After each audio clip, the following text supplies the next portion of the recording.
Hadian lai pu arsnem ka jeng pot snew bat ka jeng kmilinti ko Umlyngka Primary Milk Producer Cooperative Society kala yo ialah ka jong ka jaka bu dut ni ka Milk Collection Center ka balate da ka jeng kersan bisa menteri rang ba ka jela u Conrad Kongkel sangma bat MLA ka melim u ba Hamlet Son Doling.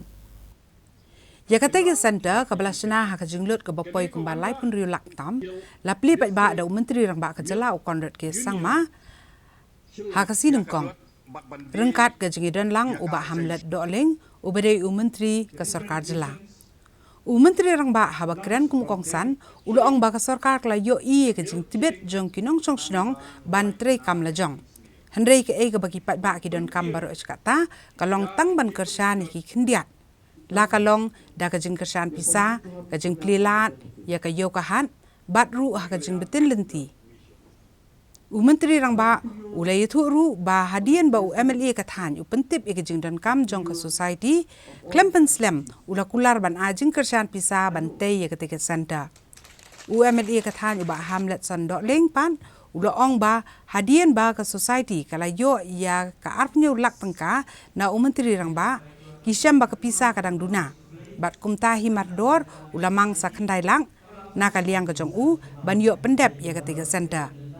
hakani singi MLA ula karpat ru ya menteri rang ba na kabantaban mang pisa syu ban snapat sa kawai ka kamera ban aji kai gitu gi bakwa ban shim ya ka kamri masi kum kawai nikilat kamai kaji halor kaniru menteri rang ba klemben slam ula kular bande ya kabadan kam gap that is there in what the public wants to do or they are doing and the absence of a support system to really give them that additional push, that additional funds, that additional training. This gap is what we felt as a government had been missing for a very long time. A lot of times what happens is government tries to do things that they think is correct. The Chief Minister tries to do something that he thinks is right. The minister or the official will try to do and try to tell you to do what you should do. Not realizing that you already know what you want to do and you already are doing things.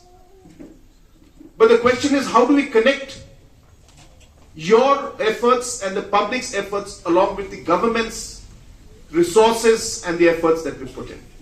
And that has always been, I feel, a challenge and an area which has caused a lot of delay, I should say, in actually making things happen.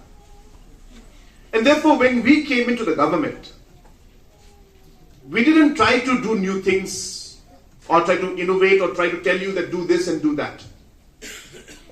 We tried to find out what it is that the public wants to do or what is it that the public is already doing.